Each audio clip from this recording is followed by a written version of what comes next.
তুমি কি আইনে হাঁটছো না বেআইনে হাঁটছো? তুমি কি নিয়মে চলছো না তুমি অনিয়মে চলছো? প্রত্যেকটা জিনিসের একটা নিয়ম তো থাকে অবশ্যই, একটা আইন তো থাকে অবশ্যই। কিন্তু এখনকার দিনে, এখনকার সমাজে নিয়মে হাঁটা ব্যক্তির থেকে, আইনে হাঁটা ব্যক্তির থেকে অনিয়মে হাঁটা ব্যক্তির এবং আইন ভঙ্গ করে যারা চলছে তাদের মর্যাদা বেশি। এবং আইন ভঙ্গ করার মানসিকতা, সাহসিকতা তাদেরই আছে যারা আইনের সাথে জড়িত, আইনের সঙ্গে যুক্ত। সেই সব মানুষগুলো নিজেরাই আইন রক্ষা করার চেষ্টা করছে এবং সাধারণ মানুষকে টর্চার করছে আইন ভঙ্গ করে ফেললে। অথচ সেই ব্যক্তিগুলোই নিজেরাই আইন ভাঙছে। তারা ভাবছে আইনটা তাদের বাবার, এবং তারা সেই আইন নিয়ে যা খুশি করে বেড়াচ্ছে, যত খুশি ছেলে খেলা করে বেড়াচ্ছে।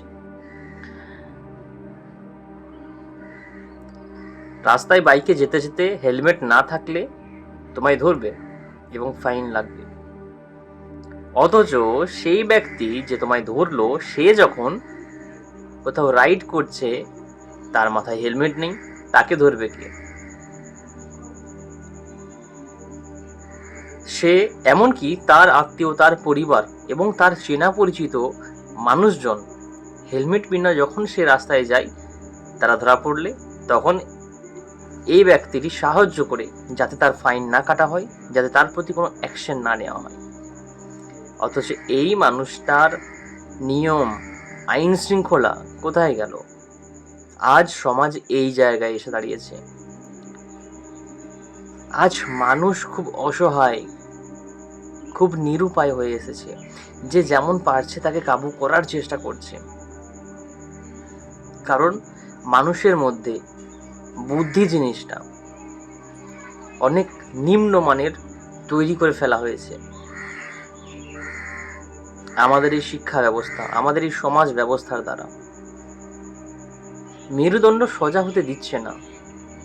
কোনো এক ব্যক্তি মেরুদণ্ড সোজা করে যখন বাঁচতে চাইছে, তখন পারিপার্শ্বিক, ব্যক্তি, রাজনীতি, আইন শৃঙ্খলা তার মেরুদণ্ড মুচড়ে বেঁকিয়ে দেওয়ার চেষ্টা করছে এবং তারা সফলও হচ্ছে। আজ সমাজটা এই জায়গায় এসে দাঁড়িয়েছে। তাহলে কিভাবে তুমি বুঝবে যে তুমি প্রতিবাদ করে তুমি সঠিক ন্যায় বিচার পাবে? এই সমাজে ন্যায় কারণ নেই। তাদের আছে যাদের হাতে শক্তি আছে, যাদের হাতে টাকা পয়সা আছে। আজ তোমার হাতে না তো আছে টাকা পয়সা, না তো আছে শক্তি। তাই এই সমাজের উচ্চবিত্তরা তোমার প্রতি টর্চারের পর টর্চার চালাচ্ছে। না তো বলার কেউ আছে, না তো জেগে ওঠার কেউ আছে। তাই তোমার জন্য কেউ লড়তে চাইছে না। আজ তুমি নিজের জন্য লড়ছো, কাল হার মেনে ফেলছো। এমন তো করলে চলবে না। তোমার লড়াই তোমার নিজের জন্য লড়তে হবে। তুমি আজকে নিজের জন্য একটু যদি বেরোতে পারো, তাহলে তুমি দেখবে প্রত্যেকটা ব্যক্তি তার নিজের জন্য লড়াই তুলবে। আজকাল প্রতিবাদটা হয়ে গেছে সোশ্যাল মিডিয়াতে, যেই কারণের জন্য বাইরে বেরিয়ে কেউ আর প্রতিবাদ করছে না। আর সোশ্যাল মিডিয়াতে প্রতিবাদ করলে কিছুই হবে না।